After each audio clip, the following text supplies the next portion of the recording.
more reading. More reading. যে টপিকটা আপনি পড়াবেন ওই টপিকটা আপনি আগে ভালোভাবে কয়েকবার পড়ে নেন। কয়েকবার কি করেন? ভালোভাবে পড়ে নেন। পড়ার পরে এরপরে কি করতে চেষ্টা করবেন?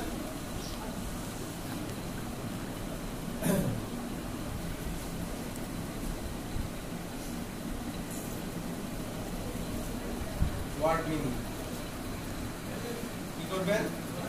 Word meaning. যেমন আমাদের টক অর্থ কি, লুক অর্থ কি, ছোট ছোট অর্থগুলো যেন আমাদের জানা থাকে। তাহলে আপনাদের জন্য পরামর্শ এই তিনটা, কয়টা? এই তিনটাই পরামর্শ। ওকে, বেসিক প্র্যাকটিস মানে কি? যেটা আমরা পারি না, যেখানে আমার দুর্বলতা, সেখান থেকে আমি শুরু করব। মোর রিডিং, আমরা যে কোনো টপিকই পাবো সেটা পড়ার চেষ্টা করব with WITH, with meaning. With meaning আমরা অর্থটা তৈরি করতে পারি কিনা। দেখেন, আমরা আবার যদি ওই সেন্টেন্সে ফিরে যাই, Saikat Islam live with his parents in a flat in Bogura.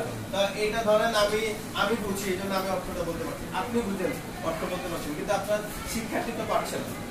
তাহলে তাকে কিভাবে শিখাবো সেটা গুরুত্বপূর্ণ। আমি কিভাবে বুঝি এটা গুরুত্বপূর্ণ না, তাকে কিভাবে আমি ইফেক্টিভলি শিখাবো সেটা গুরুত্বপূর্ণ। সৈকত ইসলাম মানে কি? অর্থ কি? তা তো বুঝলাম, অর্থ কি? নাউন। না, মানে নাউন তো বুঝলাম, এটা কি কোনো অর্থ আছে? নাউনের এটা কোনো অর্থ ওইভাবে নেই। তাহলে সৈকত ইসলাম বাস করে সাথে, উইথ কার সাথে? হিজ প্যারেন্টস, তার বাবা মায়ের সাথে বাস করে। তাহলে সৈকত ইসলাম লিভস উইথ হিজ প্যারেন্টস, সৈকত ইসলাম তার বাবা মায়ের সাথে বাস করে। ইন এ ফ্ল্যাট, একটি ফ্ল্যাটে। ইন এ ফ্ল্যাট, একটি ফ্ল্যাটে। ইন বগুড়া, বগুড়ায় একটি ফ্ল্যাটে সৈকত ছোট মানে ভেঙে এটাকে কি করতে হবে? অর্থ করে দিতে হবে। ঠিক আছে? ওকে, ঠিক আছে, থ্যাংক ইউ।